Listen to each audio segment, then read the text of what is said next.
Reddy life fix అయిపోండి. ఎందుకంటే న్యాయ కోవిదులు చెబుతున్న మాట, నేనేమి లా చదవలేదు, న్యాయ కోవిదులు చెప్పిందే నేను మీకు షేర్ చేస్తున్నా. రెండో అంశం, జగన్మోహన్ రెడ్డికి 2 జీవిత ఖైదులు. మీరు ఇక్కడ కొత్త ఏమో ఈ దేశంలో, వేరే దేశాల్లో అయితే 1500 సంవత్సరాలు జైలు శిక్ష. వాళ్ళు ఉంటారా ఉండరా అని కాదు, అంటే వాళ్ళకున్న చట్టాలు న్యాయశాస్త్రాల ప్రకారం అన్నేళ్ళు వేసి ఉన్న సందర్భాలు కూడా మీరు ఒక మాట గూగుల్ చేయండి, దొరుకుతాయి. ఈసారి ఇక్కడ మాత్రం ఈ కేసులో చాలా బలమైన సాక్ష్యాలని పోలీసులు కూడా, మొత్తానికంటే సిట్ పోలీసులు కూడా ఉద్యోగం చేస్తున్నారు.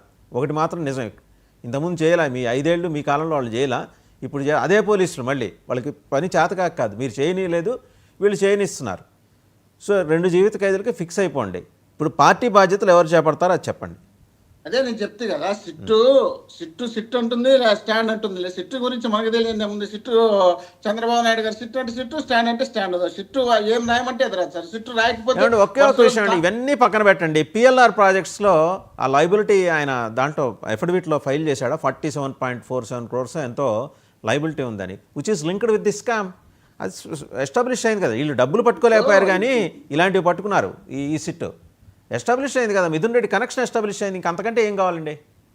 ఇప్పుడు మీరు చెప్పినా నేను చెప్పినా సిట్టు గురించి మనం మాట్లాడుతాం. సిట్టు ఏం చేస్తుంది? సిట్టు మిథున్ రెడ్డి గారిని అరెస్ట్ చేయాలంటే సిట్టు ఆరోపణ చేయకుండా మిథున్ రెడ్డి గారి జోలికి పోతారా?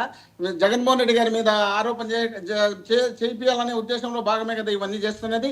సిట్టు వాళ్ళు చేసినటువంటి ఛార్జ్ షీట్ వేసినటువంటివన్నీ కూడా కోర్టుకు పోయినప్పుడు కోర్టు జడ్జి గారు ఏమంటారు, జడ్జి గారు ఇంత ఆరోపణలు ఉన్నాయి కదా, ఈ ఆరోపణలు ఉన్నప్పుడు సరే అరెస్ట్ చేయండి లేదా విచారణ చేయండి అని జడ్జి గారు చెప్పకుండా, లేదు మిథున్ రెడ్డి మంచోళ్ళే పంపించండి అని ఎట్లా చెప్తారు? వీళ్ళు కేసు పెట్టిన తర్వాత, వీళ్ళు సెక్షన్లు పెట్టిన తర్వాత ఆ సెక్షన్లన్నీ పరిగణలోకి తీసుకోవాల్సిన బాధ్యత కోర్టుకు కూడా ఉంటుంది కదా. పరిగణలోకి తీసుకున్న తర్వాత కదా విచారణ జరిగిన తర్వాత సాక్షులు వచ్చి ఆ సాక్షులు చెప్పిన తర్వాత మిథున్ రెడ్డి గారు నిజంగా దోష కాదా అని తెలుసుకునేదానికి అప్పుడు కదా తెలియదు. ఆ తెలియక ముందే కదా వీళ్ళు ఇష్టం వచ్చినట్టు వీళ్ళు ఎగురుతున్నారు. వీళ్ళు 5 నెలలుగా సిట్టు వేసి 5 నెలల నుండి చేసింది ఏంటి? ఇప్పటికి 350 కోట్లు అంటే మరి 14 నుండి 19 వరకు 6500 కోట్లు, దాని మీద కూడా ఆ సిట్టు వేసుకోమని చెప్పమనండి.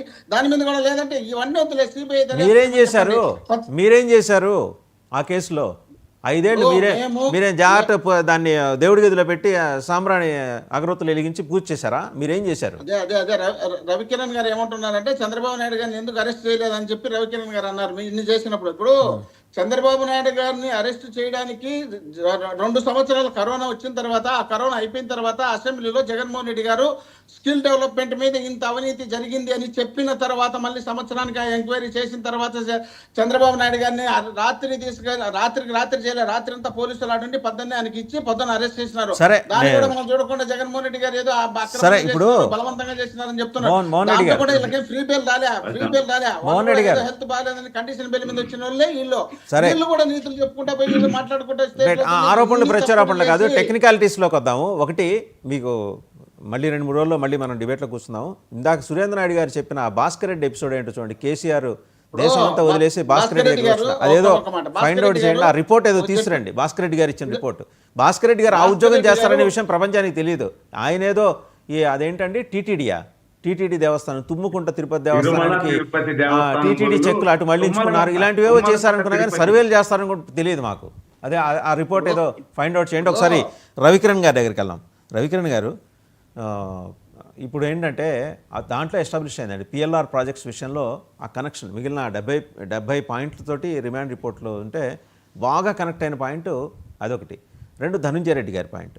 ధనుంజయ రెడ్డి గారు మీద జిహెచ్ఎంసీ కమిషనర్గా ఉన్నప్పుడు ఆయన మీద ఉన్న ఆరోపణలు కూడా వాళ్ళ తెర మీదకి వస్తున్నాయి. వాటి మీద కూడా సిట్టు విచారణ జరిగింది. నెక్స్ట్ ఎడిషనల్ ఛార్జ్ షీట్లో అవన్నీ వస్తాయి.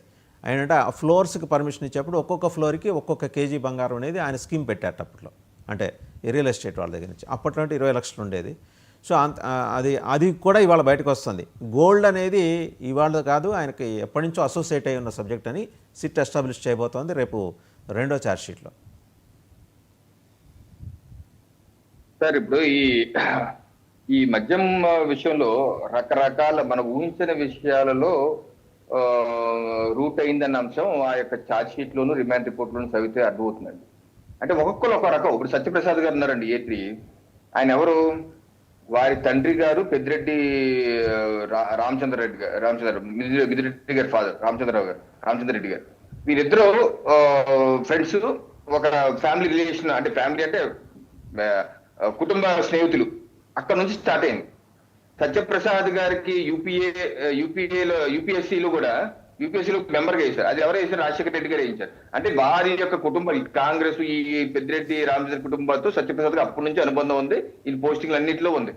దాన్ని ఉపయోగించుకొని ఏ రకంగా మిథున్ రెడ్డి గారు పిలిపించి మీకు కాన్ఫర్డ్ ఐఏఎస్ ఇప్పిస్తానని చెప్పి ప్రలోభ పెట్టడం, దాన్ని ఆయన సెక్షన్ మ్యాజిస్ట్రేట్ ముందు 164 ప్రకారం వాంగ్మూలం కూడా ఇస్తున్నారు. సో ఆ రకంగా ఆయన ప్రలోభ పెట్టడం. అలాగే అనేక మంది ఇప్పుడు కొన్ని పేర్లు వచ్చే, కొన్ని పేర్లు రాలేదండి, అవి కూడా రాబోతున్నాయి.